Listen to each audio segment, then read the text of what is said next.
Well, it's the last devotional of the summer. I thought I'd share with you one of the ways that the Lord is working on me in this season of life. There's a word that has come to me, it describes the work I believe God has been doing in me. It's kind of a fun word to say. Ready? Equanimity. Equanimity. A state of mental calmness, composure, and evenness of temper, especially in a difficult situation.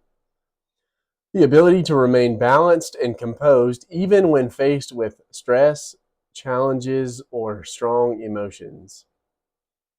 Now, we find this idea in the Bible. One of the places we find it is in the fruits of the Spirit. In the King James Version, long suffering and temperance, I think, combine to make equanimity.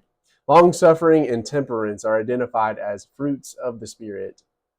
And then also, Paul talks about it in the book of Philippians in chapter 4.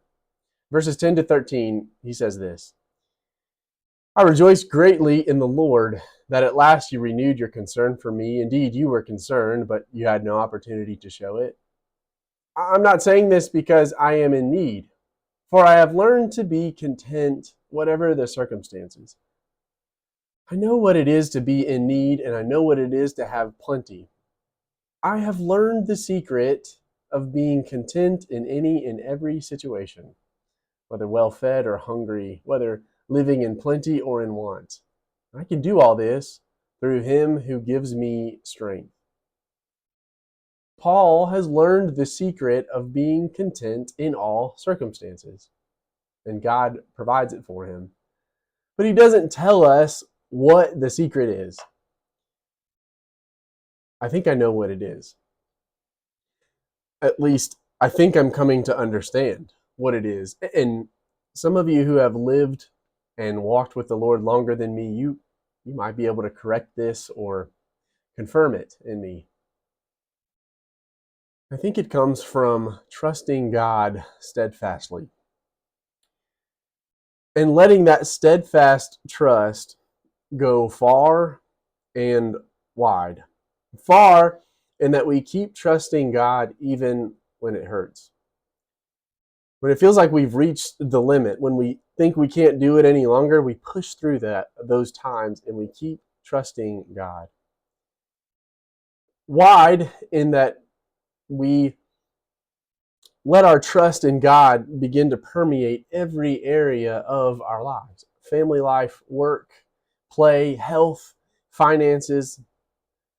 We slowly but surely hand God the reins of life and everything it holds. And we take life on life's terms. We don't try to control it. And we keep working and we keep trusting God. And we find fulfillment in the God who made us. We let him meet our needs. And in this way, the storms of life nor the blessings of life affect our trust. That's equanimity. That is the secret. When I was in 7th grade, I had to memorize and recite this poem.